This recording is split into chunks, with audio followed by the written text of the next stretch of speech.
kesempatan kali ini sudah datang di tempat ini. Terima kasih Pak Christopher, salah satu praktisi dan figur yang unik yang perlu kita gali informasinya dan motivasinya seputar karir di K3.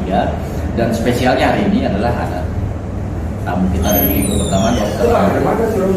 Kemudian aja. Baik, mungkin langsung saja. Maaf kalau ada karena memang tempatnya kita mencari tempat yang santai, tidak terlalu formal. Jadi maaf kalau ada sedikit gangguan, tapi yang penting poin dari pembicaraan kita bisa disampaikan.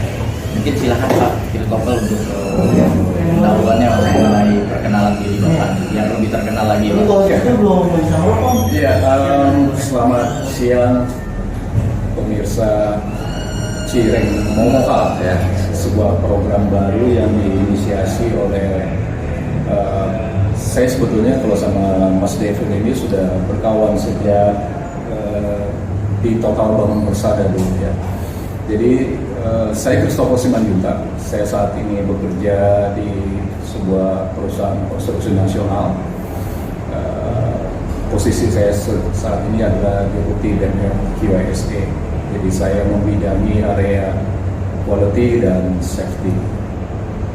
Cukup? Belum cukup Pak, masih ada lagi. Ya. Mungkin kenapa kita undang Bapak ke sini, karena Bapak memiliki keunikan justru kita Figur sukses juga. Salah satu figur sukses, motivator kita juga. Bisa ceritakan sedikit Pak jenjang karir, karena sepengetahuan saya Bapak dulu memiliki spesialisasi selain K3 dulu adalah engineering. Iya. Gimana Pak? Iya, sebetulnya saya tidak memiliki cerita sukses karena saya bukan orang yang sukses. Merendah, selalu merendah. Perjalanan hidup saya sungguh sangat berantakan.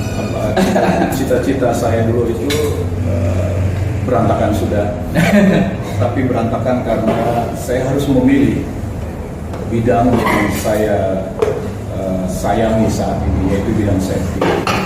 Saya backgroundnya adalah seorang teknik sipil dari Institut Sains Nasional Jakarta (ISTN) yang saya lulus tahun 96 sebagai seorang insinyur.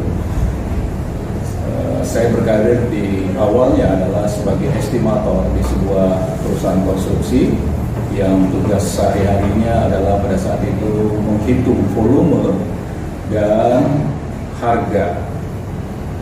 Ini saya lakukan untuk persiapan perusahaan tersebut menghadapi tender. Jadi itu awal karir saya sampai saat ini. Nah, sebagai seorang estimator tentunya tugas saya adalah bagaimana mempersiapkan tender itu supaya harganya tidak kemahalan. Nah, di dalam karir selanjutnya adalah tahun 98 terjadi krisis moneter pada saat itu dan hampir semua perusahaan konstruksi itu tidak lagi mendapatkan pekerjaan. Nah, karena itu saya sejak 98 pindah ke PT Siemens Indonesia yang pada saat itu saya bekerja di bisnis unit telekomunikasi, sebuah unit yang melakukan perencanaan terhadap BTS yang kemudian kita buat desainnya, kemudian kita bangun, dan kemudian dengan menginstall antena telekomunikasinya sehingga BTS tersebut mampu untuk melakukan servisnya terhadap kebutuhan telekomunikasi. Nah, saya di PT Siemens Indonesia sampai tahun 2012. Sampai 2010. Jadi 12 tahun saya berkarir di PT Siemens Indonesia, dan sejak tahun 2010 saya pindah ke PT Total Bangun Persada untuk kedua kalinya. Setelah itu tahun 2012 saya pindah ke PT Ciputra Residence, dan sejak tahun 2015 saya kembali lagi ke PT Total Bangun Persada. Jadi teman-teman, saya di PT Total Bangun Persada adalah yang kali ketiga, dan saat ini dipercaya luar biasa. Untuk membantu mereka di dalam bidang safety. Kira-kira itu yang bisa saya sampaikan. Engineer, estimator. Terus ke bidang K3, Pak. Mungkin kalau bagian yang terkecilnya yang kalau secara umum kita bisa tahu itu adalah di bagian safety itu juga harus membuat satu budget estimator juga. Budget estimating ini juga penting. Gitu. Nah, apa sih yang memotivasi Bapak dan juga prinsip Bapak yang bisa ditularkan kepada rekan-rekan K3, rekan-rekan praktisi safety ini supaya bisa berhasil, contohnya seperti Bapak lah. Oke. Ya, saya ingin menyampaikan kembali bagaimana saya pertama kali berkecimpung di dunia safety, yaitu ketika saya berada di PT Siemens Indonesia. Ya, ketika itu perusahaan ingin mendapatkan sertifikasi SMK 3 pada saat itu, dan masing-masing bisnis unit dipilih para championnya untuk kemudian dilatih dan disertifikasi sehingga mencapai level sebagai auditor. Nah, di situ pertama kali saya dikenalkan dengan dunia K3. Dan ketika saya mempelajari itu lebih dalam lagi, dan kebetulan pada saat itu saya bersyukur karena memiliki instruktur yang bagus-bagus, ya, yang kala itu berasal dari suku Indo. Saya mendapatkan sebuah nilai kemanusiaan yang sangat dijunjung tinggi, dan misi daripada K3 itu bagaimana memanusiakan para pekerja dan menciptakan tenaga kerja yang handal, produktif, dan berkualitas. Nah, misi itu yang membuat saya sangat tertarik sebagai pribadi untuk lebih dalam mempelajari bidang K3. Nah, sejak itulah saya memutuskan untuk sedikit beralih profesi, dan kesempatan itu ada diberikan oleh perusahaan sehingga saya memilih untuk memperdalam bidang safety. Nah, teman-teman, saya bisa kasih sedikit quotes untuk teman-teman semua, baik itu yang saat ini sedang berada di posisi di area safety, maupun para adik-adik yang mungkin saat ini sedang menjadi seorang mahasiswa K3, ataupun yang baru lulus tetapi berkecimpung di dunia safety baru di level entry, misalnya di level yang baru. Saya ingin berikan sedikit motivasi ataupun quotes bahwa yang paling penting adalah ketika bagaimana pribadi safety itu adalah pribadi yang mampu untuk mempengaruhi semua rekan-rekan kerja yang ada di perusahaan tempat Anda bekerja. Ya. Yang pertama adalah kemampuan kita untuk mengenali proses perusahaanmu, kenali budaya perusahaanmu, dan kenali orang-orang yang bekerja untuk kita. Yang kedua adalah taklukkan mereka. Jadi dengan pengetahuan, dengan sharing-sharing seperti ini, dengan mengambil manfaat dari cerita-cerita orang-orang sukses di bidang safety, maka itu akan menjadi bekal dirimu untuk mengkomunikasikan atau menyampaikan hal-hal yang terkait dengan persyaratan K3.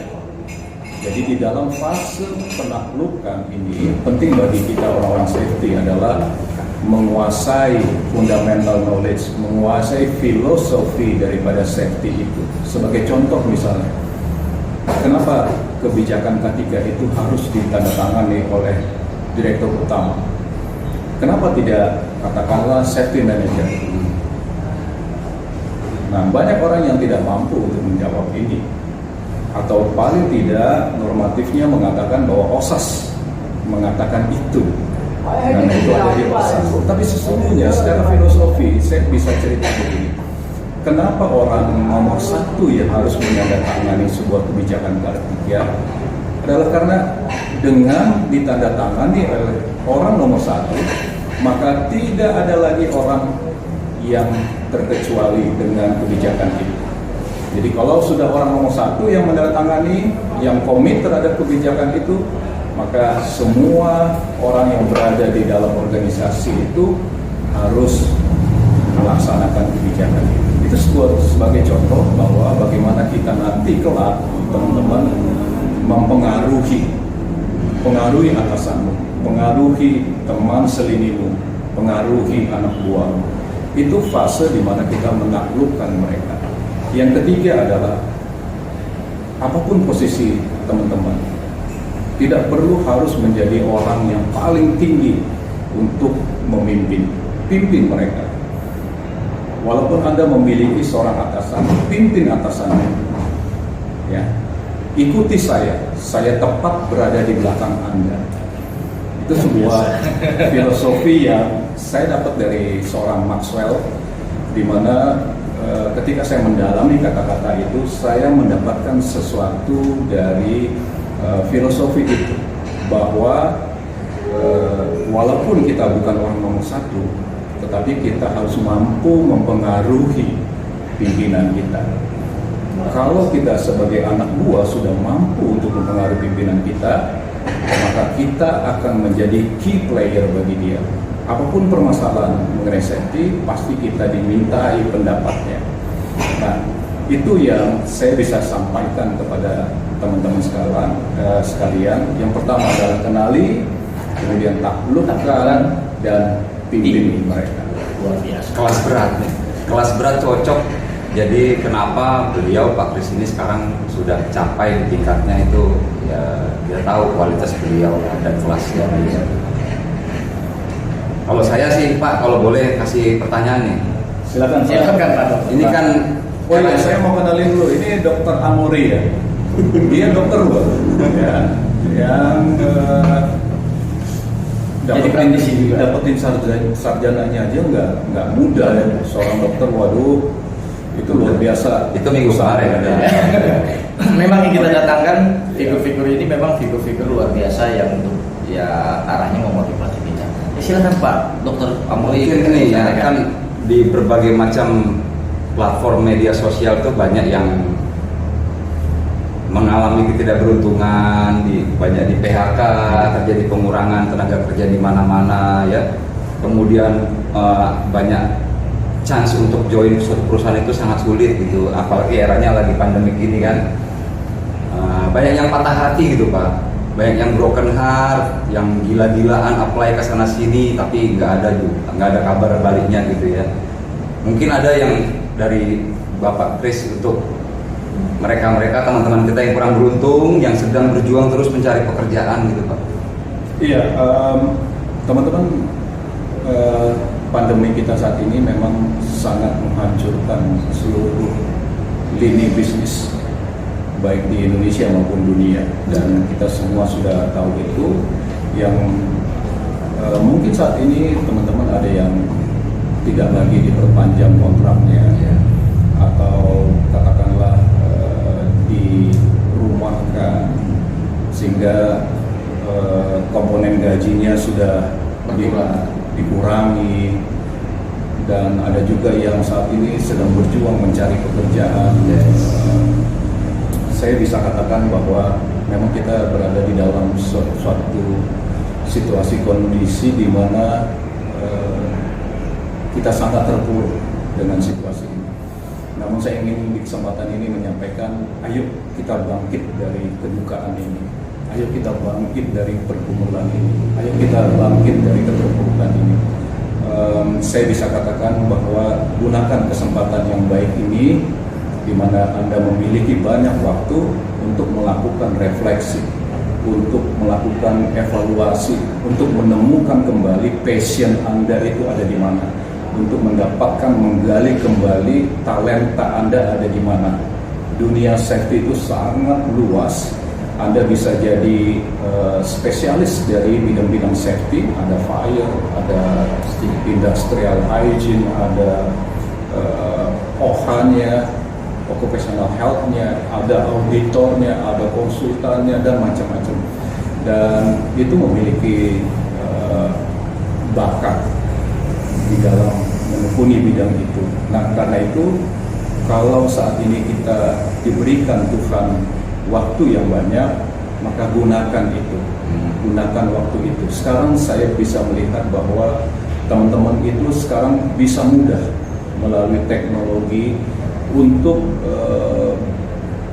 bertemu atau katakanlah mendapatkan cerita-cerita sukses dari para pejuang-pejuang K3 yang saat ini sudah menduduki posisi yang tinggi melalui webinar yang saat ini banyak dilakukan dengan cara yang tidak mahal gitu ya, bahkan banyak yang gratis. Gunakan waktu itu, jangan habiskan waktumu untuk bersedih, jangan habiskan waktumu untuk mencela pemerintah, jangan habiskan waktumu untuk mempengaruhi orang dari sisi yang negatif. Ayo bangkit dari kedudukan ini dan ikuti secara aktif webinar-webinar yang bisa kita lihat, baik itu melalui LinkedIn, melalui Facebook, melalui IG, dan lain sebagainya. Itu yang bisa saya berikan kepada teman-teman untuk saat ini. Luar biasa. Bukan main. Dan mungkin dengar masukan dari Pak Christopher ini untuk webinar mungkin rekan-rekan juga setuju nanti ya Pak ya. Saya juga minta kesediaan Bapak, Pak Mori, nanti kita bikin suatu forum. Ya, mungkin kalau melalui YouTube ini atau Instagram, LinkedIn, mungkin waktu kita terbatas.